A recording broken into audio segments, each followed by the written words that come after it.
بسم اللہ الرحمن الرحیم۔ موضوع کو مکمل کرنے کے لیے میرا یہ جی چاہتا ہے میں گنتی کی اختصار کے ساتھ 10 خوشیاں آپ کے سامنے رکھوں کہ مومن کو یہ 10 خوشیاں اس کا اظہار بھی کرنا چاہیے، لیکن کیسے کرنا چاہیے؟ اللہ کا شکر اور خوشی کا اظہار، اس کو بیان کرنا، لیکن اس میں نہ شکری نہ ہو اور تکبر نہ ہو اور اس میں اچھلنا کودنا نہ ہو، اللہ کی نافرمانی نہ ہو۔ سب سے پہلی خوشی، مومن کو جو خوشی ملتی ہے، انسان کو معنوی امور پہ خوش ہونا چاہیے۔ معنوی امور سے مراد کیا ہے؟ آپ کے دل میں خوشی ہونی چاہیے میں مسلمان ہوں، آپ کے دل میں خوشی ہونی چاہیے میں توحید والا ہوں، میں قرآن والا ہوں۔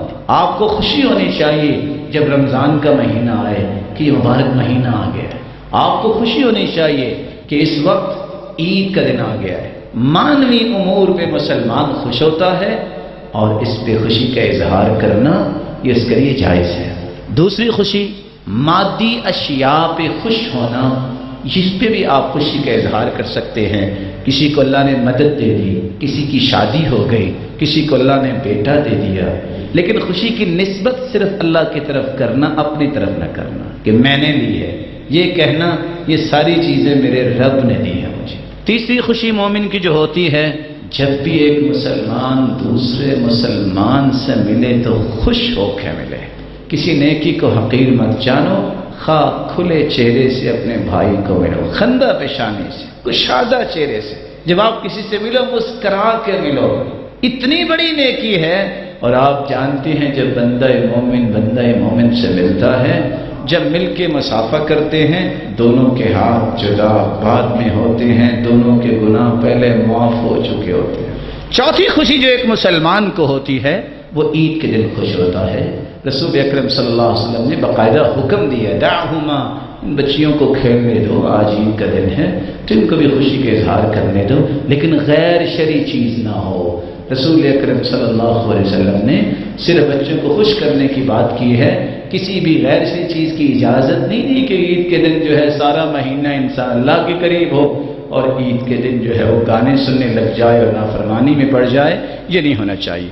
پانچویں بات، مسلمانوں کے ساتھ مل جل کے بیٹھنا، ان کی احوال کا پتہ لگانا، ان کی مدد کرنا، خیر خواہی کرنا اور ان کی دل جوئی کرنا، اس پہ بھی آپ کو خوشی ہونی چاہیے۔ اللہ کے رسول تشریف فرما ہوتے، صحابہ بیٹھے ہوتے، صحابہ جاہلیت کی باتیں یاد کرتے، اللہ کا کتنا احسان ہے، ہمیں اللہ نے اتنا اچھا بنا دیا، وہ یہ بھی ہوتا تھا، تو آپ خاموشی سے بیٹھے رہتے۔ بس اوقات آپ مسکرا دیتے، کہیں یہ نہ کہیں کہ اللہ کے رسول کو ہماری پرواہ ہی نہیں، لیکن رسول اکرم صلی اللہ علیہ وسلم نے ساتھ یہ حکم دیا، المؤمن، وہ مومن اچھا ہے جو مومنوں سے مل جل کے رہتا ہے، کبھی تکلیف بھی آتی ہے برداشت کرتا ہے۔ کس سے اچھا ہے؟ اس سے جو ملنا ہی نہیں چاہتا اور صبر ہی نہیں کرتا۔ تو مسلمانوں کو ملنا اور ان کی گیدرنگ، اس طرح کے نیکی کے کام پہ، اس میں بھی آپ کو خوشی ہونی چاہیے۔ چھٹی بات، کسی مسلمان کی خوشی پہ بھی آپ کو خوش ہونا چاہیے۔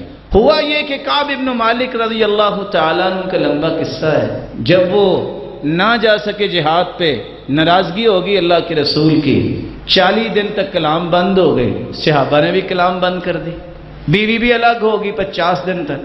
آج کل کے دور کے حساب سے سمجھیے، جس کے ساتھ نبی کلام نہ کریں، صحابہ کلام نہ کریں، بیوی الگ ہو جائے، بچا کیا ہے؟ شاہ غسان کی طرف سے پیغام آیا، سنا ہے کہ بڑی سختیاں ہوگی آپ پہ، ہمارے پاس آ جاؤ، ہم تمہیں گورنر بنا دیتے ہیں۔ سب سے پہلے وہ خط جا کے جلایا اور رونے لگ گیا، میرے مالک مجھ سے گناہ غلطی ہوئی ہے، اب تو میرے ایمان کے سوداگر بھی آ گئے، اللہ میرے ایمان کو ضائع نہ کر۔ سجدے میں پڑ گئے چھت پہ، ادھر اللہ تعالیٰ کی رحمت کا نزول ہوا، وحی آ گئی کہ اللہ تعالیٰ نے معاف کر دیا ہے۔ اللہ کے رسول نے فرمایا رات نہ خبر دینا، پریشانی ہوگی اچانک۔ صحابی کو اب خوشی کیا ہے کہ میں پہلے یہ خبر دوں۔ ایک نے گھوڑا دوڑایا اور ان کی طرف دوڑے، دوسرا پہاڑ پہ چڑھ کے کپڑے کو لہرا کر کہتا ہے کعب خوش ہو جاؤ، تیری اللہ نے توبہ قبول کر لی ہے۔ تو مومنوں کی خوشی پہ مومن کو خوش ہونا چاہیے۔ تو کعب بن مالک نے کہا تھا اللہ تو نے میری توبہ قبول کر لی ہے، میں کیا کروں گا، جتنا میرے پاس مال ہے آج میں تیری راہ میں خرچ کرتا ہوں۔ ایک مومن کی خوشی۔ ساتویں خوشی یہ ہے عبادت کرنے پہ بھی مومن کو خوش ہوتی ہے. آپ خوش ہوا کریں. حدیث میں آتا ہے للصائم فرحتان، روزے دار کو دو خوشیاں ملتی ہیں. سارا دن گرمی کی شدت، کس طرح اعصاب میں تناؤ، کس طرح ہونٹ خشک ہوتے ہیں، انتظار ہوتی ہے اذان کا وقت ہو. اللہ کی نعمتیں جو حلال تھی ہم نے حرام کر رکھی حکم ربانی سے. پہلا ہی گلاس اگر پکڑ کے چند گھونٹ لیتا اس کے چہرے پہ بشاشت آ جاتی ہے، خوش ہو جاتا ہے. اور دوسری خوشی اس کو اس دن ملے گی جب رب سے اس کا انعام لے گا، جب رب سے ملاقات کرے گا. تو ہر عبادت پہ خوشی ہونی چاہیے. 8ویں خوشی کسی کی ہدایت پر، کسی کے اسلام پر آپ کو خوش ہونا چاہیے. ایک رشتہ دار، ایک دوست تعلق والا بے نماز تھا، اب وہ نمازی بن گیا. انتہا درجے کی خوشی کیجئے، الحمدللہ میرے بھائی کو اللہ نے ہدایت دے دی. تانا نہ دیجئے، آر نہ دیجئے. 9ویں خوشی جو آپ کو ہونی چاہیے، ہر وقت دنیا میں تو اللہ کے رسول سے نہیں مل سکے لیکن میرا رب محروم نہیں کرے گا. صحابہ کی بھی یہی تڑپ تھی، اللہ کے رسول کی صحبت مل جائے، رفاقت مل جائے. زور کے وقت ابوبکر صدیق اگر اللہ کے رسول آئے، کہا اللہ کی طرف سے اجازت مل گئی ہے مدینے کی طرف ہجرت کی. تو پہلا سوال جو سیدنا ابوبکر نے کیا وہ کیا تھا؟ الصحبہ یا رسول اللہ، میں بھی ساتھ جاؤں گا، آپ کے ساتھ میں بھی ہوں گا. قال نعم، جی ہاں ابوبکر تم میرے ساتھ ہوگے. یہ بات سنتے ہی ابوبکر رونے لگ گئے.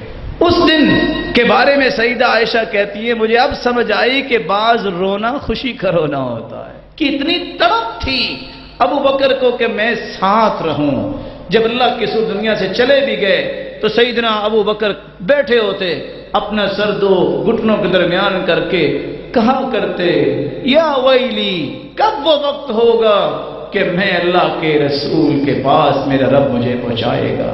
تڑپ تھی اللہ کے رسول کی رفاقت کی، صحبت کی. صحابی رات کو وضو کروا رہے، ربیہ بن کعب خوش ہوئے استاد محمد الرسول اللہ صلی اللہ علیہ وسلم. کہا بیٹا کیا چاہتے ہو بتاؤ، میں دعا کرتا ہوں میرا رب تجھے عطا کرے گا.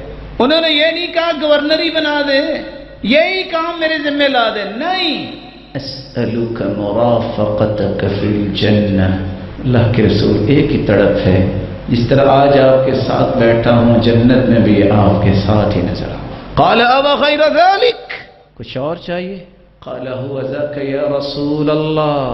اللہ کے رسول جس کو جنت مل گئی اور آپ مل گئے باقی کیا بچا ہے. کہا اگر ایسا ہی چاہتے ہو فاعنی علی نفسک بکثرۃ السجود، پھر کثرت سے سجدے کیا کرو، نوافل پڑھا کرو، جنت میں بھی تم میرے ساتھ ہوگے.